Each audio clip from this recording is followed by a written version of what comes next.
இந்த கொஸ்டின் என்ன சொல்கிறாங்கன்னா, Sonu and Monu point A and B respectively start பண்ணுறாங்க.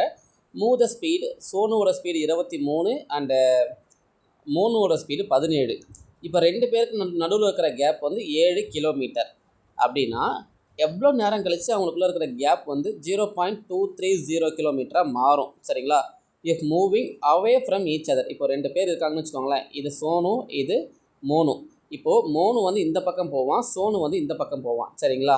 ஓகே. இப்போ மீட்டரில் உங்களுக்கு நம்ம எழுதுனா 2 பேருக்கு நடுவில் இருக்கிறது 70 மீட்டர். சரிங்களா?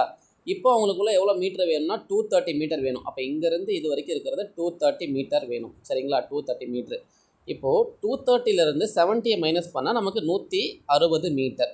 இப்போ இந்த 160 மீட்டர் தான் இவங்க கிராஸ் பண்ணணும். சரிங்களா? ஐ மீன் அவங்க ட்ராவல் பண்ணணும். 2 பேரோட ரிலேட்டிவ் ஸ்பீடும் 40. ஏன்னா பிகாஸ் ஆப்போசிட் டைரக்ஷன். சரிங்களா? இவன் இந்த பக்கம் போகிறான், இவன் இந்த பக்கம் போகிறான். 2 பேர் மாறி மாறி போகிறாங்க. ஸோ அப்போ டைமு 40 × 5/18 = 160 அப்படி போட்டால் நம்ம எவ்வளோ செகண்ட்ஸ் எடுக்குன்னு பார்த்தோன்னா 14.4 செகண்ட்ஸ் எடுக்கும். அவ்வளோதான் இந்த கொஷின். இந்த கொஷின் நான் பார்க்குறப்போ ட்ரிக்கியாக இருந்துச்சு. அதனால தான் ஷார்ட்ஸாக க்ரியேட் பண்ணி நான் போடுறேன். சரிங்களா? உங்களுக்கு இந்த வீடியோ பிடிச்சிருந்தனா லைக் பண்ணுங்கள், ஷேர் பண்ணுங்கள் அண்ட் கமெண்ட் பண்ணுங்கள்.